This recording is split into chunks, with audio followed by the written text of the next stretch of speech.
السلام علیکم ورحمۃ اللہ وبرکاتہ۔ ناظرین، استقبال ہے آپ کا ہمارے چینل الاخبار میڈیا پر۔ ناظرین، سلطان پور یو پی کے ابراہیم پور قصبے میں درگا مورتی وسرجن کے موقع پر ہوئے فرقہ وارانہ تشدد کے بعد مسلمانوں کی ایک طرفہ گرفتاری عمل میں آ رہی ہے۔ اب تک جن 32 لوگوں کی گرفتاری ہوئی ہے ان میں جامعہ مصطفیٰ قادریہ موضع ابراہیم پور ولی پور کے 17 معصوم طلبہ شامل ہیں، جبکہ 2 مدرس اور 1 ممبر بھی گرفتار ہوئے ہیں۔ اس کے علاوہ مقامی خواتین کی طرف سے مظلومیت پر مبنی ویڈیو بھی سامنے آئی ہے۔ ان حالات کے مد نظر صدر جمعیت علماء ہند مولانا محمود اسد مدنی نے وزیر اعلیٰ یوگی آدتیہ ناتھ کو گزشتہ ہفتہ خط لکھ کر فوری اقدام کی طرف توجہ دلائی تھی، اور اس کے بعد مولانا حکیم الدین قاسمی ناظم عمومی جمعیت علماء ہند کی قیادت میں جمعیت کے ایک وفد نے سلطان پور کا دورہ کیا اور وہاں ابراہیم پور کے متاثرہ لوگوں سے ملاقات کی۔ اس موقع پر منیجر جامعہ مصطفیٰ قادریہ اور باشندگان ولی پور نے صدر جمعیت علماء ہند کے نام ایک مکتوب بھی سونپا، جس میں انصاف کے لیے ان کی طرف سے مقدمہ لڑنے کی گزارش کی گئی ہے۔ آج نئی دہلی میں مولانا محمود اسد مدنی نے اس کے مد نظر اعلان کیا ہے کہ جمعیت علماء ہند کی طرف سے ہر ممکن قانونی امداد فراہم کی جائے گی۔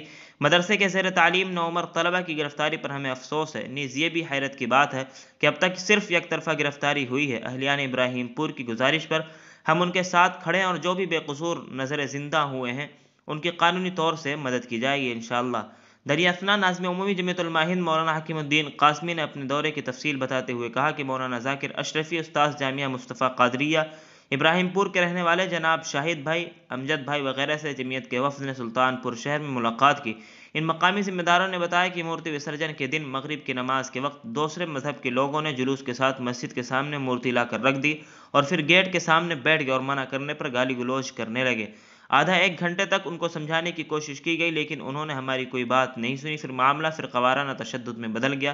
اس درمیان تھانہ ایس او بلدی رائے کی غیظ اور دھمکی سے بھی تقریر سے متاثر ہو کر فسادیوں نے راتوں رات کچھ دکانوں اور گھروں کو لوٹ لیا اور ان میں آگ لگا دی۔ 3 موٹر سائیکلیں، 1 ٹریکٹر اور ٹاٹا سومو گاڑی جلا دی گئی۔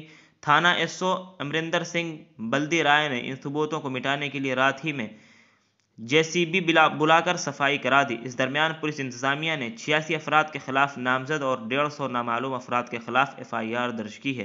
جمعیت علماء ہند کے وفد نے مقامی ذمہ داروں سے امن بنائے رکھنے کی تلقین کی اور کہا کہ انصاف دلانے کے سلسلے میں جو ممکن ہوگا کیا جائے گا۔ اس موقع پر وفد نے بلدی رائے کے تھانہ انچارج اور SO کو بلا تاخیر معطل کرنے کا مطالبہ کیا کہ اس کے بغیر یہاں قانون، امن و انصاف کا قیام بہت مشکل ہے۔ جمعیت علماء ہند کے وفد میں مولانا مفتی جمیل الرحمان قاسمی، جنرل سیکریٹری دینی تعلیمی بورڈ جمعیت علماء اتر پردیش، مولانا محمد فاروق قاسمی ناظم جمعیت علماء ضلع پرتاپ گڑھ، مولانا مفتی محمد مرشد قاسمی صدر جمعیت علماء ضلع کوشامبی، سفیان بھائی پرتاپ گڑھ اور جمعیت علماء سلطان پور کے ذمہ داران، اور مولانا مطہر الاسلام قاسمی صدر جمعیت علماء سلطان پور، مولانا عبداللہ قاسمی ناظم جمعیت علماء سلطان پور، مولانا عثمان قاسمی، مولانا مقبول قاسمی، مولانا محمد سعید قاسمی وغیرہ شامل تھے۔